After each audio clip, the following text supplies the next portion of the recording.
মূল্যবান, খুব মনোযোগ দিয়ে যার রিসিকে আসে সামনে চলে আসবে। আপনি রিসিকের বাইরে থেকে পারবেন না, কিন্তু আমি যদি চেষ্টা করি আমার জীবনটা সুখী হতে পারে দিনের বদৌলতে। এই জন্য আজকে 27 তারিখ তবলিগি সাথীদের পক্ষ থেকে আজকে আমাদের এই আয়োজন করা হয়েছে।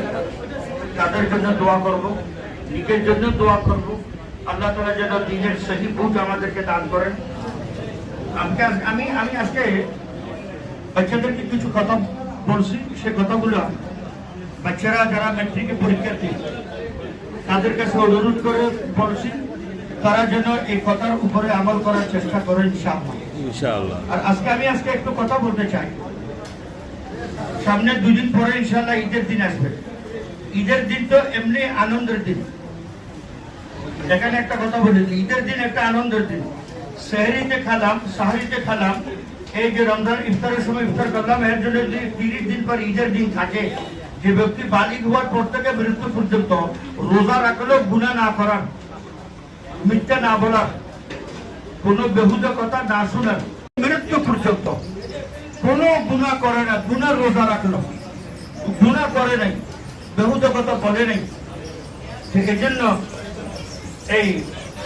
এই পরে ঈদ আছে, ঈদ আনন্দের দিন। আনন্দ কখন হয়? কষ্টের পরে যখন আনন্দ হয়, ওই আনন্দটা উপভোগ করা সহজ।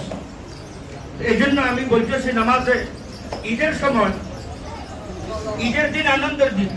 রোজা যদি কষ্টদায়ক হয়, সেহরি যদি কষ্টদায়ক হয়, রাতের নামাজ যদি কষ্ট করে যদি নামাজ পড়ি, তাহলে ঈদ আনন্দ উপভোগ করা সহজ হবে। হ্যাঁ ভাই, এই ঈদের আনন্দের জন্য হেঁটে আসা, তো পরিবারের সন্তানদেরকে নিয়ে নামাজের দিকে আসা, নিজে একা না আসা, আমার ছেলে আছে, নাতি আছে, নাতিন আছে, ওদেরকে নিয়েই আসা। আর আসার সময়